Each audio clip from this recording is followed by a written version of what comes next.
what do you think of evolution?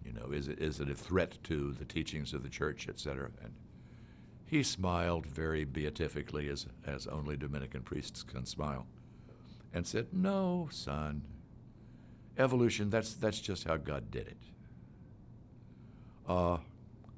There's nothing in any particular scientific theory or scientific practice that excludes the notion of intentionality. There, on the other hand, is nothing in material science, at any rate, that requires it. And in some places, it would be very, very weird to ask it." Let me pursue this for a sec. Early on, primitive times, and I use the word primitive prejudicially because I think it was really primitive. The natural inclination, according to the anthropologists that I have read, of people has been, in animism and other early stages of religious development, has been to view everything down to the detailed level as intentional.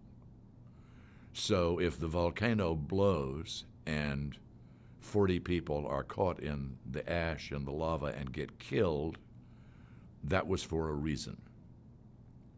Well, that's not confined to Aborigines and ancient volcanoes. I've heard with my own ears a person say, "Thank God God was watching out for me on the morning of 9/11 and I missed my bus. And I didn't get to the World Trade Center in time to be killed."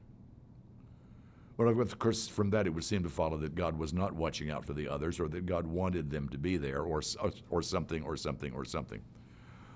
If you start trying to impute intentionality into every particular thing that happens, you wind up with a very, very, I'll use a harsh word, barbaric conception of allegedly God.